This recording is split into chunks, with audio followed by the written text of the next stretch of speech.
Hi guys, this is Zach with Lessons in Leadership. Today I have a kind of a quick story to tell you about how I was able to use leadership to accomplish something. And not only accomplish something, but build some friendships and relationships with colleagues along the way. So I'm a student at a local college, and I was really frustrated with the computers that they had in their library. This is a well-known institution, and the computers were just, they were garbage. And it would take sometimes 2-3 minutes to load a Word document, stuff like that. So after a semester of being so frustrated with this, I just sat down on my computer and I wrote a letter. And I wrote the letter and I sent it to the school newspaper. And it got published. A couple days after it got published, I got an email from the head librarian. She said she'd like to talk to me about my concerns. I also got an email from a local journalism student at the school who said he wanted to learn more about the concerns. So, that's step one in this lesson in leadership. If you're frustrated with something, you have to figure out how to get attention. Because I'm a nobody at the school. But I knew that this was an inappropriate thing. I knew that students who are paying all this money deserved to have a quality computer to use. And I knew that for whatever reason, that wasn't happening. I needed to get the attention of the people who can make it happen. I don't know who they are. So that was part of my letter.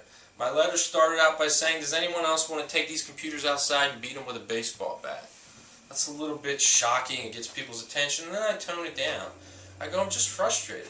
I'm a student. I'm trying to learn. I'm trying to do this stuff. And it doesn't make sense to me why these computers don't work. So now I backpedaled a little bit in my story, and instead of being really angry, I'm owning it and saying, I don't understand. And that's a little less aggressive, and I think that's what led to them writing to me and asking for more feedback. And so when I went and I met with the head librarian, I told her, I said, hey, I don't just complain. If I complain, I want to help you with a solution. I just felt that this was something that needed to be addressed, and I wasn't sure why it wasn't. Can you give me information about it? And her response was, they didn't really have a really honest answer as to why this had happened. And so I said, okay, well, I will continue to let you know the problems that I run in with, and I will let the people at the library know, and hopefully you can, move forward with this. The pressure's already there. The whole school, the administrators, the students have read this paper. They're embarrassed, so they want to fix it. So the journalism guy, he comes over and he's like, I'm doing a piece, this sounds interesting. He interviews me. That goes well. He comes back about a week later and he sends me this little clip of what he's interviewed, or what he's done.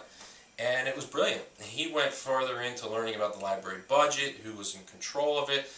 He did his own research on how slow the computers were, and he corroborated my story. So that was about a month ago, and then I decided it was time to follow up because I had a bad experience with the computer. They're still no good. And I emailed the teacher, or the librarian, and I said, hey, what's the status? And I did that because I wanted them to know I wasn't just complaining. I intend to see this issue through. I intend to hold you accountable. Not in an aggressive way, but in a way that says, hey, this wasn't just griping. What's the progress? And she wrote back, she said she didn't know. And then she wrote back and she said, we're getting new computers in the fall.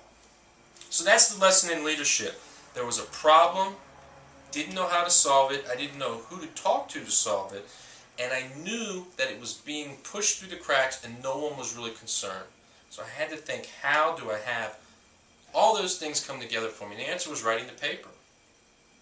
Got their attention, it embarrassed them, and it let them know that here I was, this guy who had some complaints.